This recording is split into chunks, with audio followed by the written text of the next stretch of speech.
Hi, I'm Jonathan. I'm Ashley, and we are Tiny Shiny Home. Today we're going to get a little bit nerdy and take a detailed walkthrough of the planning and installation of our 3 kilowatt, 5 kilowatt hour, 120 volt off-grid solar system that powers a rehabbed shipping container.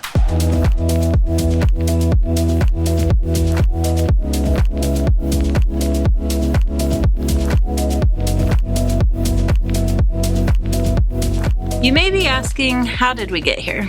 Our family of 6 spent many years traveling full-time in our renovated vintage Airstream before finding some off-grid property in Arizona to settle on. Our dream here is to build a self-sustainable, off-grid homestead from the ground up using solar power, water catchment, and natural building techniques to create an oasis in the desert. Now, this isn't our first rodeo. We have a similar install video of our much larger, more complicated DIY solar system. It had 10 kilowatts of solar, 28 kilowatt hours of lithium battery storage, and 5,000 watts of 120 volt AC power. We'll be referring to this project often as it informed a lot of the decisions we made for this solar system. So when it came time to create power for our daughter's goat barn container, we took all the lessons we learned from that much larger system to design a smaller, cheaper, safer, and more streamlined solar system. Today, we're focused on the planning, building, and installation process that we went through to build this system, what it can do, and how much it costs. Here are the high-level specs. 3,000 watts of solar panels, 6 in series, 2 in parallel. 5 kilowatt hours of lithium iron phosphate SOK rack batteries at 48 volts, a 3,000 watt inverter single phase at 120 volts surges to 6,000 watts, and this is all controlled with a Victron GX device for remote monitoring. This should power a 40-foot shipping container with lights, fans, fridge, water pump, and a mini split air conditioner.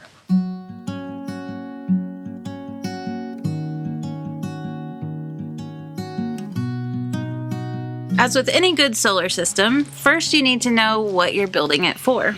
True, this power system was part of a much larger project here on the homestead, rehabbing a shipping container into our daughter's dream goat barn.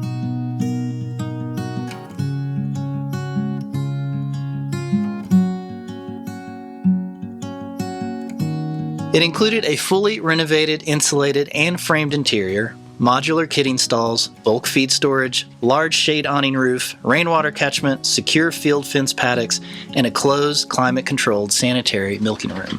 Most of our power planning was for the milking room. It housed a mini split for heating and cooling, a fridge for keeping milk cold, and a small water pump for washing dishes and keeping the goats hydrated. Not to mention all the lights, fans, cameras, and other small draw items throughout. Based on our experience with that larger DIY system, this is how we decided to size the smaller, streamlined system. 3,000 watts of solar power.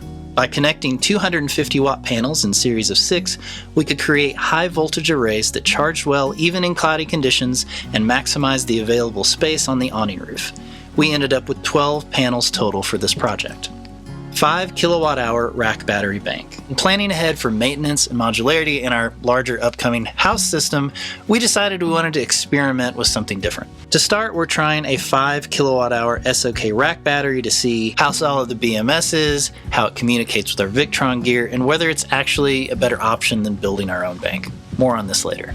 3,000 watt, 120 volt AC inverter. We didn't need a lot of power, but we did want to focus on quality. We settled on a 3,000 watt Quattro inverter charger from Victron, and that decision to go with Victron also tied into our charge controller's BMS the ability to monitor the system remotely and manage all power systems on the property from one app. Speaking of, why are we a Victron homestead? Well, look, we know there are a lot of cheap all-in-one units out there, but we think modularity and redundancy are important, that stable, well-designed software is critical, and that a small team of people who really care about this stuff is the people we should be supporting. Victron has a wide range of options that are rock solid, take large loads like a champ, and can be monitored and controlled from anywhere in the world with internet connectivity. And just so you know, we've never talked to Victron, we're not sponsored by them, we've just done our own research and they're the ones we've decided to go with. Right now we have 7 individual Victron systems running on our homestead. We really have 7? We really do. They range from large-size house systems to small 12-volt pump houses and remote fence chargers that can notify us of failing batteries, low temperatures, and I can monitor all of them on my phone without walking 5 acres to go get to them, which is really nice. So yeah, we're all in on Victron, and we've been really happy with their performance over the years. The modularity of a Victron system means that we need a solar charge controller, an inverter, a shunt, and a GX device that becomes the brain of the system. When connecting them all together, including the battery, they can intelligently communicate, adjust charging and protections, and relay all that back to the VRM, or the Victron Remote Monitoring Portal.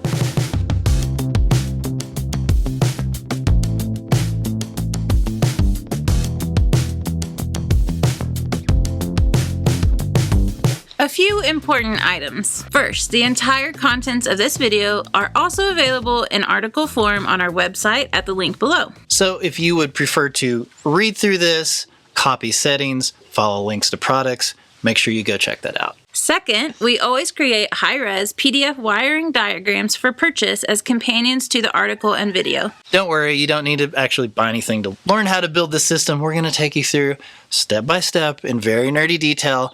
But if you just want to say thanks, or if you want those high-res diagrams to study later, you can purchase them at the link here. Third, here's a very quick explanation of how we're going to connect all of these elements together.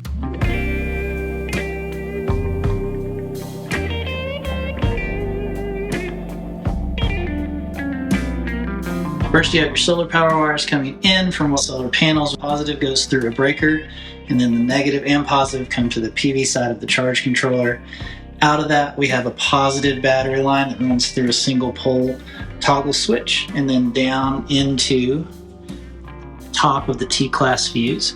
Also, we run the positive line from the inverter into the top of that T-class fuse. The negatives from both the charge controller and the inverter go down to the negative side of the battery. The other side of the T-class fuse would connect that directly to the battery. We ran our AC power out of the inverter up into the box to energize it. And then we have another AC out that goes to the outside of the container where we can plug a generator in and charge the batteries in an emergency situation.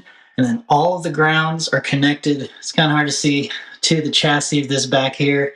Got a 4-gauge wire that goes out. We have an AC SPD for lightning strikes, a DC SPD connected to the charge controller for lightning strikes, and we have data cables coming from the battery, from the inverter, and from the charge controller that all come into the Cerbo GX, and then that goes to the display so that we can see the battery information, the inverter information, the solar charging information.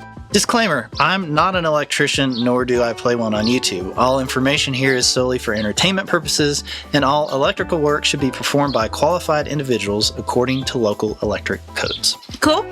Cool. So now that you know the basics of the system, let's start building it. Guys, this is where it gets really nerdy, so I'm going to dip out and let you talk with Jonathan.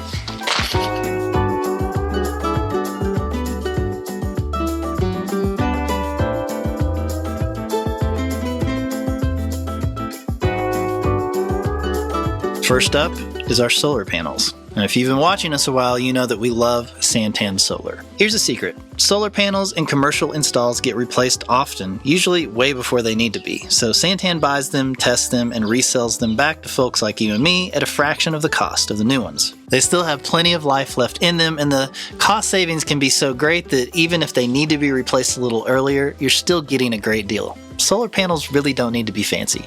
We grabbed a pallet of 30 250-watt snail trail panels for $1,000, so $33 each. We ended up using the extra ones to expand our big solar system to 10,000 watts. You can see that video here, but in case you were wondering, snail trails are just visual blemishes. They don't actually affect the output of the panel. Our original DIY solar project included a huge, expensive ground mount because we didn't have any buildings or roofs to put the panels on. We used Iron Ridge to design and calculate this mount, and we've been really happy with their products. With this project, we added this shade awning roof off the south side of the container. It was over-engineered because we knew we'd be using it to catch rainwater and put solar on. Based on the 40-foot by 10-foot dimensions of the awning, we settled on this horizontal configuration, cramming 12 panels up there for a total of 3,000 watts. And we did go back to Iron Ridge to design and build the roof mount system as well. We occasionally get hurricane force winds during monsoon season, so being able to input all that data was valuable for making sure that these panels stayed secure during crazy weather events. Since we were installing on a simple metal roof R panel, we needed to find a way to mount the Iron Ridge racking gear to the roof. The S5 Solar Foot turned out to be the best way to do this.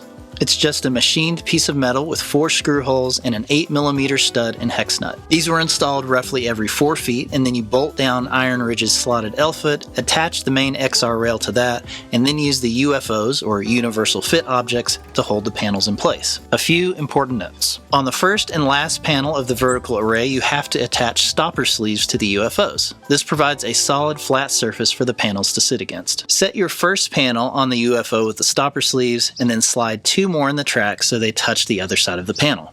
Slide the next panel onto those UFOs and repeat. Future Jonathan here. As I'm getting ready to publish this video and double checking things, it turns out Iron Ridge has changed some stuff. They don't sell the stopper sleeves anymore. Now they sell something called the end fastening object. So before you had to take a UFO, snap a stopper sleeve on, and that stopper sleeve had to be the exact height of your solar panel frame, so you had to measure it. It's like a whole thing. Now they have this new thing that replaces all of that, this end fastening object, and it adjusts to the height of your frame on the fly, so it makes things a little bit easier. So now you know. You also need to tighten down the UFOs to the correct torque. Too much and you could break the panel, not enough and it might fly away in the windstorm. Speaking of torque, there are several parts of this process that require exact torquing specs. I recommend getting both foot-pound and inch-pound torque wrenches as well as a deep socket set. This really was a pretty simple install. The hardest part was getting the solar feet spaced and lined up properly on the roof and trying to get them to hit as many rafters as possible.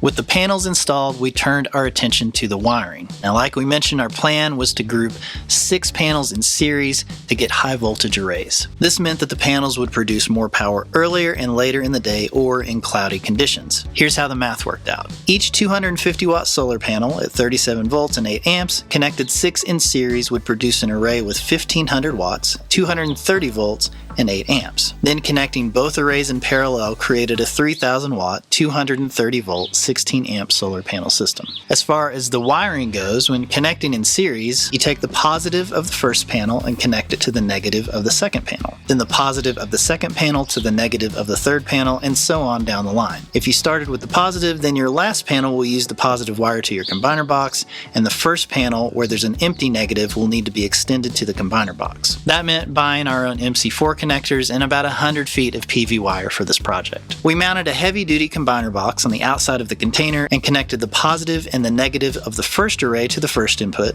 and the positive and negative of the second array to the second input. This paralleled the 2 arrays together to that full 3000 watts, 230 volts, and 16 amp system. Out of the combiner box, we ran 8-gauge wire inside the goat barn to the main system. Both the Iron Ridge rack and the combiner box need to be grounded, but we'll come back to that later. Now, this is where I have to say, warning, we're going to start wiring all these major components up. Here's a few things to keep in mind. While connecting to your system, make sure everything is off. The breakers in the combiner box, all the toggle switches, the battery. Do your best to run all the positives together and all the negatives together so that you're completing the circuit at the last step. And always cover your battery post so you don't short anything with an accidental tool drop. Make your connections and we'll go through the boot up process at the end.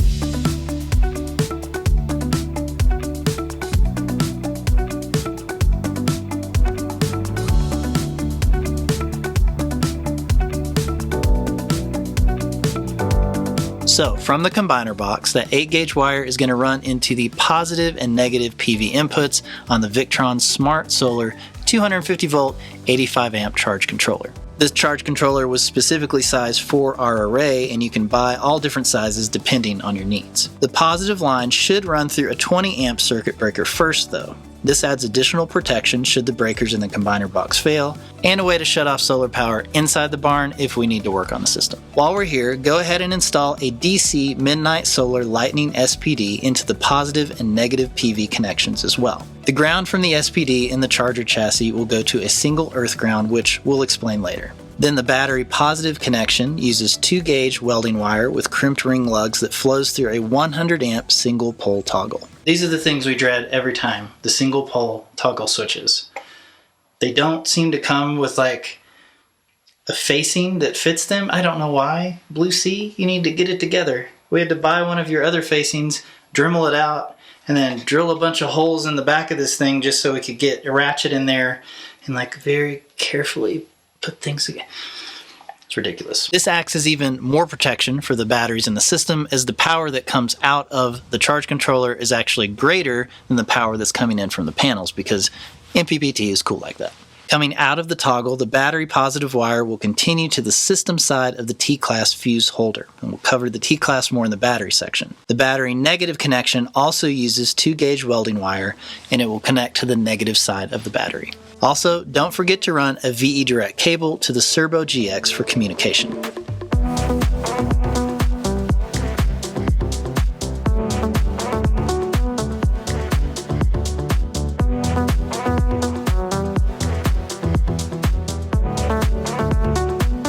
Next up is the inverter. From the system side of the T-class fuse holder, run a 2-aught welding cable cut to size with crimp lugs to the battery positive on the Quattro. And for reference, we're going to run another 2-aught cable from the battery side of the T-class fuse to the battery itself, but we'll cover that in the next section. We also need to run the battery negative directly to the negative post on the battery. On the AC side, run your hot, neutral, and ground out of the AC out 1 into your main breaker box where you'll connect your AC loads.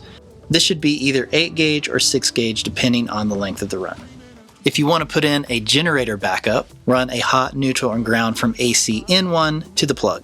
These should also be 8-gauge or 6-gauge depending on how big your generator input will be. While you're here, we also recommend installing a Midnight Solar AC Lightning SPD. One leg will go to the hot on the AC in 1, and the other will go to the hot on the AC out 1. The 3000 watt version of the Quattro is different than my 5000 watt. There's no designated earth ground lug. All of the grounds seem to be bonded to the chassis. So anywhere you have an AC connection, use the ground provided there, and for everything else, run it to the chassis ground lug on the bottom. So the SPD ground should connect there along with that charge controller ground and main earth ground wire to the outside. And again, we'll cover grounding more in a bit. Finally, run a VE bus or Ethernet cable from the Quattro to the Cerbo GX. Hey, we're almost there. Let's connect the battery.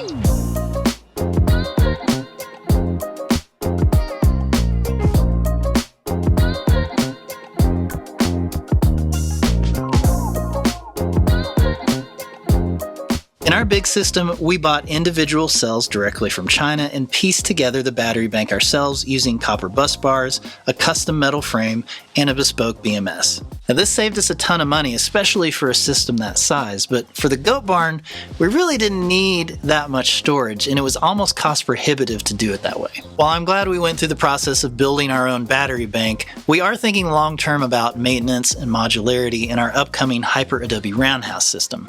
Rack batteries are quickly becoming a mature market here in 2025, and there are a lot to choose from. The most popular are probably the EG4s and the SOKs. I know some people personally that have had issue with their EG4s, so for this system, we're going to try out the SOK 48 volt 5 kilowatt hour rack battery. SOKs have a pretty good reputation for talking directly to Victron equipment via the BMS CAN bus, being user serviceable, i.e. you can open them yourself and replace components, and they're sturdy and well built. Also, since the housing has a BMS and circuit breaker switch built in, it means we can drastically simplify our system. It even acts as a shunt to report state of charge, voltage, and more back to the Cerbo GX. So yeah, long explanation, but back to wiring it up. We've already connected a lot of things to the batteries, so let's recap. From the battery positive out of the solar charge controller, we ran that 2-gauge wire to the system side of the T-class fuse. From the battery negative of the solar charge controller, we ran a 2-gauge wire to the negative post of the battery. Then we ran a 2-aught cable from the inverter battery positive to the system side of the T-class fuse, and a 2-aught wire from the inverter battery negative to the negative post of the battery. Now the next step is to run a 2-aught welding wire and crimped ring lugs from the other side of that T-class fuse holder to the actual positive post of the battery. The idea behind a T-class fuse is that during an unwanted surge event, it will blow, break the connection, and protect your equipment. and it should be placed as close to the batteries as possible. Believe it or not, there's only one more wire for the battery. You need a special BMS CAN Type A cable to connect from the CAN port on the SOK battery to the BMS CAN on the Cerbo GX. One last benefit of the rack battery is that in a system this small, it can act as a shunt, reporting the voltage and state of charge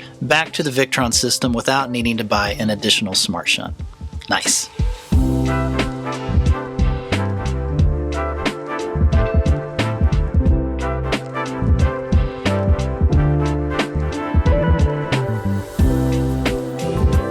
And finally, the Cerbo GX. This is the brain of the system. It's what everything connects to. We've already run most of these wires, but I'm going to double back just to make sure you know where they're all coming from. We connected our solar charge controller via a VE direct cable. Then we connected the inverter via a VE bus cable. And finally, we connected our battery to the BMS CAN with a special BMS CAN Type A cable. We do still need to power it, so run the positive wire to the system side of the T-class fuse and the negative side to the negative post of the battery.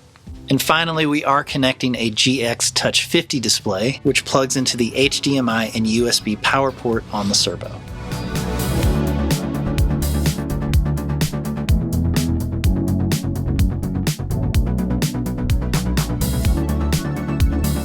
Okay, why did I leave grounding till last? Because I've already been bitten once by indirect lightning strikes and poor desert soil conductivity. It was an expensive lesson. Grounding an off-grid system in the desert is complicated, but here's what I've learned since then. First, all of your grounds should be connected together if possible. So for this system, that means the combiner box, each individual iron rack array, the solar charge controller chassis, the DC SPD ground, the Quattro AC out 1, the Quattro AC in 1, the Quattro chassis, the AC SPD ground, and since the shipping container building was metal and lifted on blocks, it needed to be grounded as well. Second, desert sand and a single 8-foot ground rod just won't cut it. For this install, we poured an UFR ground, a 20-foot by 4-inch by 4-inch block of concrete encasing a 20-foot 4-gauge bare copper wire with 8-foot ground rods connected on both ends. The block of concrete acts as a better grounding circuit than our native soil. All of that gear inside runs to the Quattro chassis lug, and then a 4-gauge wire runs to the container and then to the UFR ground. All gear outside has its own 4-gauge bare copper wire running to the UFR as well. The goal here with these Midnight Solar SPDs is that should a lightning strike occur, they'll blow and shunt the excess voltage through the ground into the UFR and not damage our gear inside. If you have more questions about the Lightning SPDs and what went wrong with our original system, make sure to watch this video. And a quick note for those of you wondering about neutral ground bonding. The Quattro actually bonds the neutral and the ground internally on the AC out by default. You can turn the ground relay switch off via software and bond it in your panel if you want, which is usually more recommended. Also, the AC in does not bond the neutral and ground internally, just so you know.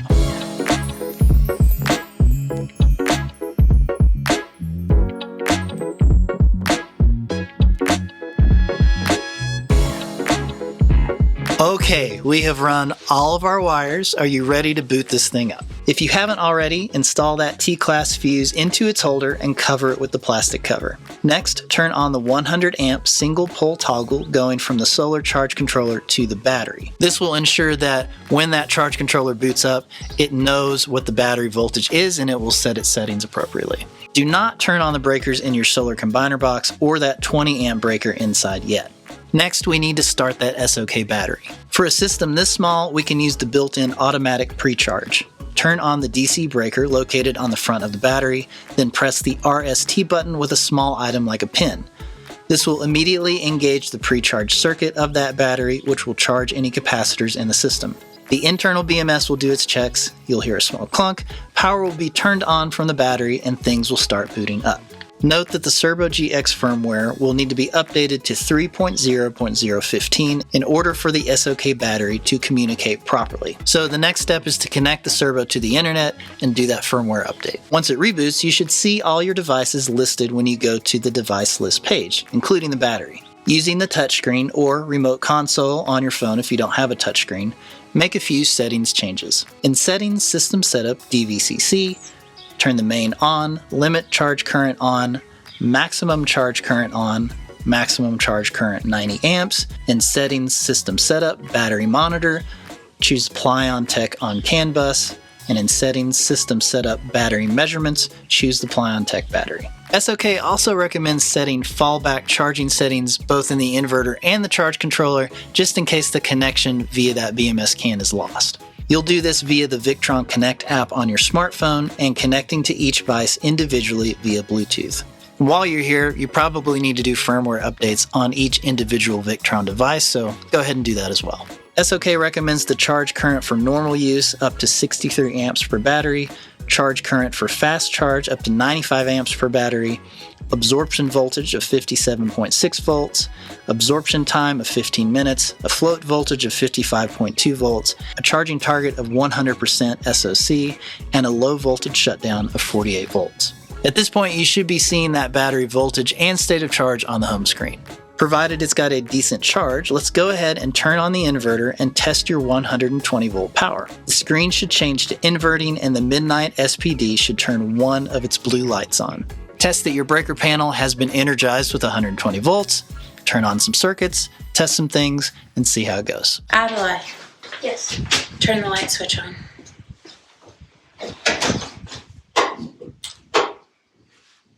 How cool is that? That's really cool. Yeah. Now, we don't have a lot of battery, but if you need to use it, you can. Okay. Did you test all the light switches? I have not. You want to? We should. Let's do it. That one's nice. Yeah, that's going to be nice. Checking all the things.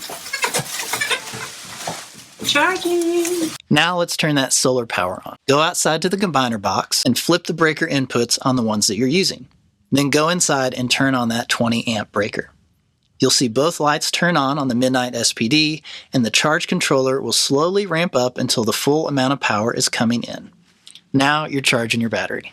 Finally, if you installed a generator input, use an MK3 to USB cable to connect your computer to the Quattro and change the input current limit appropriately. Our Harbor Freight 3500 generator runs at about 20 amps comfortably, so turn it on and plug it in. Note that you may need to change your input setting on the Cerbo, i.e. set AC1 to be generator so that it shows the right name and amount on the homepage. Turn on your generator and watch that Quattro turn into a charger using that power to fill your batteries. The second light from that AC Midnight Solar SPD should turn on as well. If you've sized the system right, you shouldn't need to use this very often, but it's a nice backup to have. Now that the system is running, you just have to connect it to the internet. Once it's connected, go to vrm.victronenergy.com, create an account, and create a new install using the ID from the Cerbo. It really is that easy. Then you can use the website or apps on your phone or computer to monitor the system from anywhere in the world.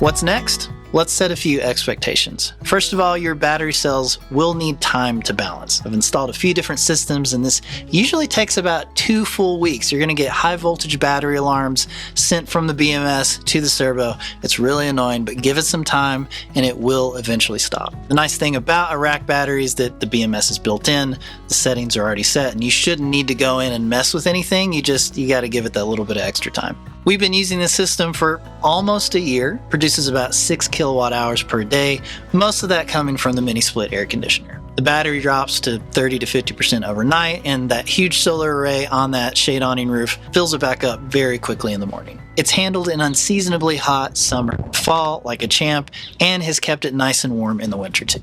Even better, looking to the future, if we decide that the 5 kilowatt hours is not enough storage, it is very easy to add a second battery bank to the system.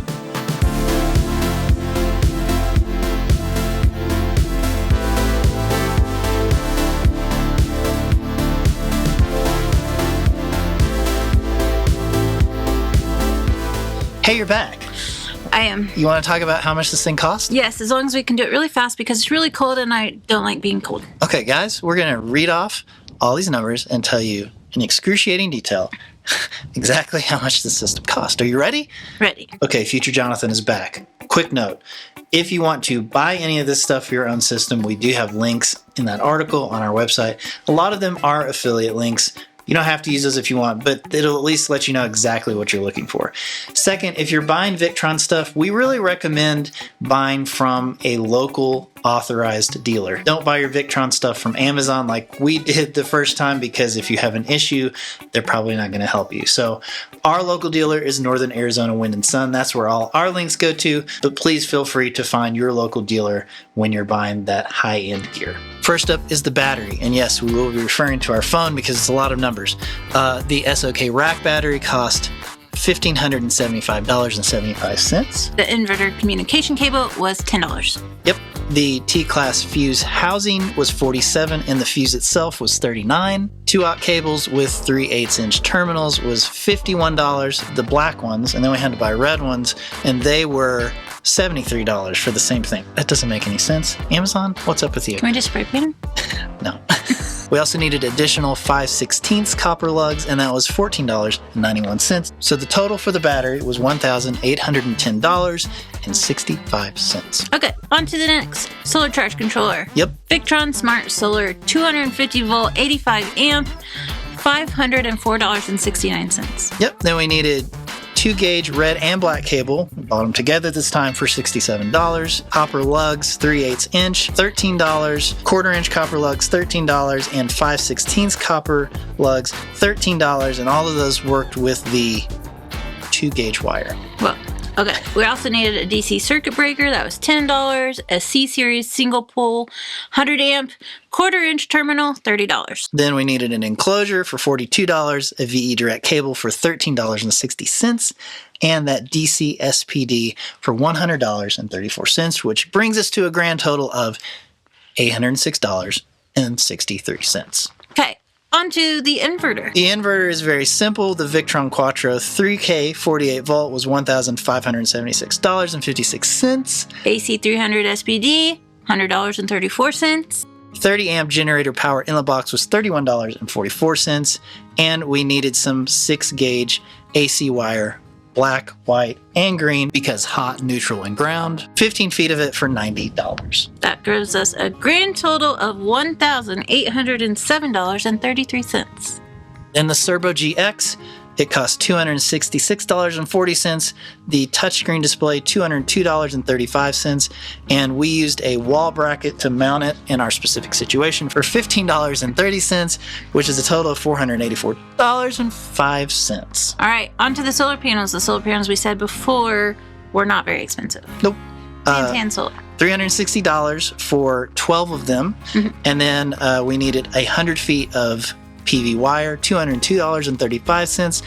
MC4 connectors, $14, and that combiner box was $82 for a grand total of $658.35. That's not much for solar panels. Not too bad. Not too but bad. we still got to rack them up. Ugh. Here we go. Okay. Solar panel racking from Iron Ridge. Do I have to name all these weird nerd things? Can we just I'll say do all it. these things? Okay, the XR1000 rail, we needed 8 of them, 204-inch versions, $766.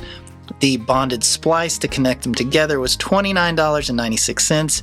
We needed 28 UFO modules for $86.80, 8 stopper sleeves for $4.16. And don't forget, if you're buying the EFOs instead of the stopper sleeves, you would buy 8 less UFOs, but then 8 EFOs, which are more expensive. Those are more like $30. 2 grounding lugs for $11.30. An Iron Ridge slotted L-foot, 36 of them for $95.40, 36 T-bolts for $65.62, end caps for $12.19, and we needed 36 of those solar feet for $189. That means all of our racking system was $1,260.43. Yep, now let's talk about grounding. We needed 100 feet of 4-gauge bare copper wire to connect all of these things together. That was expensive, $215. Then we needed 2 ground rods. That was $87. We needed ground rod clamps, which is $9.80. And then because we built that oofer, we had to buy concrete. So for us, it was 8 bags of 60-pound concrete for $122.40. So our grounding section is $434.20. Okay. It's finally time to tell you how much this thing costs. How much do you think it was? $7,264.95. That was real close to $7,261.64. Oh, that's pretty close. I'm impressed. That was Thanks. really good. So that's the total for like everything. I mean, to pour your own oofer ground, rack the whole system up, like full cost. Now, the one thing we didn't cover was tools. You might need a few tools. Let's talk about that. I recommend a heat gun for $21.10, a crimp connector assortment pack for $18.95, some adhesive and heat shrink, black and red, big ones and small ones, $9.97. $12.49. If you're crimping your own lugs onto welding wire, I recommend getting a hydraulic crimper. I used a hammer one for a while. Not super great. You can get them cheap. It's only $24. No, it's $54.99. Correct. And then you will need a crimping tool for the smaller insulated connectors, $23.99. Some wire strippers, $8.99.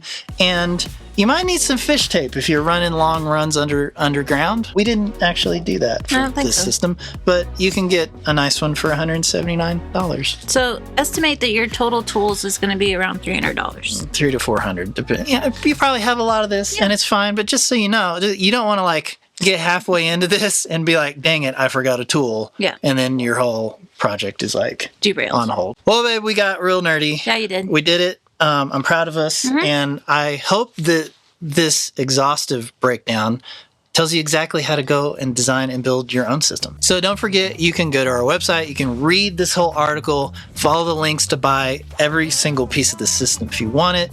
If you want to get that wiring diagram, you can buy that. It's just a way of saying thank you. And I mean, listen, we're doing a bunch of stuff here on the homestead: permaculture, rainwater catchment, solar power systems, obviously. We hope that you'll stick around and see what we're up to next. Thanks for watching. We will see you soon.